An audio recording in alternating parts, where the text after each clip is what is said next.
Welcome to my channel mga craft. Ngayong video po na ito ay tuturuan ko po kayo kung paano magbarnish. Step by step po, sigurado pong matututo kayo sa ating gagawing pagbabarnish mga ka-craft. Bago po natin simulan ang lahat, baka po pwede po mga ka-craft pakipindot po ang subscribe button and like and share naman po. Ito po ang ating lamesang babarnisan mga ka-craft. Kitang kita nyo naman po, nanlilimahid po sa dumi. Unang-una po sa lahat mga ka-craft, lihain po natin ito ng sagad ng number 100 hanggang sa lumabas po ang kanyang haspi. At pagkatapos po natin ito lihain ng number 100, pasadahan po natin ito ng number 120. Ito po, nililiha ko na po siya ng number 120. Sa ganitong pamamaraan po ay mas mapapakinis po natin ang ating kahoy sa pagliliha. At pagkatapos po natin siyang lihain, kumuha po tayo ng paintbrush o walis tambo na po pwede po natin ipanglinis o ipangtanggal sa ating alikabok na pinaglihaan po. At huwag po natin kalilimutang magsuot ng face mask upang hindi po natin malanghap ang alikabok ng kahoy. At para mas sigurado po natin matanggal ang alikabok, pugahan po natin ito ng spray gun na may hangin para po yung mga nasa sulok-sulok na alikabok ay sigurado po natin itong matatanggal lang pulido. Ito po ang resulta ng ating niliha ng number 100 and 120 grit. Kitang-kita na po ang pagkakahaspi ng kahoy. Step number 2, magtimpla po tayo ng ating pang-stain. Ito po ay ginagamitan ng paint thinner, tinting color. Ang ginamit ko po dito ang kulay ay bulletin red, Hansa yellow, and burnt amber. I-apply na po natin ang ating tinimpla. Kumuha lang po tayo ng malinis na basahan at siya po natin itong ipangsasawsaw at ipapahid po sa ating kahoy. Step number 3, magtimpla po tayo ng ating sanding sealer. Ang ratio po nito ay 3% na lacquer flow at 20% na lacquer thinner. Step number 4, i-spray na po natin ng ating tinimplang sanding sealer.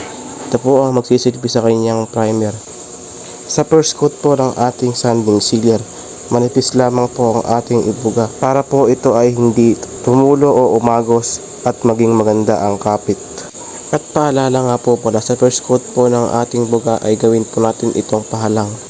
Step number 5 mga ka-craft, lihain po natin ito ng number 240 para po mas mapakinis pa po natin ang ating sanding sealer. Step number 6, applyan na po natin ng ating second coat after maliha ng 240 at gawin po natin pasulungat ang buga ng spray gun. Step number 7, bulihin po natin. Ang pagbubuli po ay ginagamitan ng tinimpla nating sanding sealer at basahan. Sa ganitong pamamaraan po ay mas mapapakinis natin at mapapakintab na parang salamin ng ating trabaho.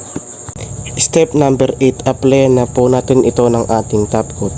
Ang ginamit ko pong top coat ay polyurethane Hudson.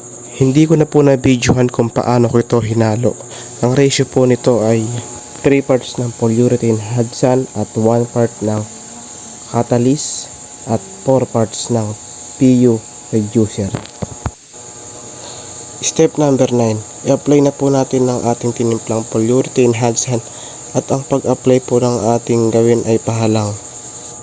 Pagkatuyo po ng ating first coat ng polyurethane Hudson, ay lihain po natin ito ng number 400 para mawala po ang magagaspang na parte at mapakinis pa po natin ang ating trabaho. Pagkatapos pong lihain ng number 400 ay pag-apply na po tayo ng second coat.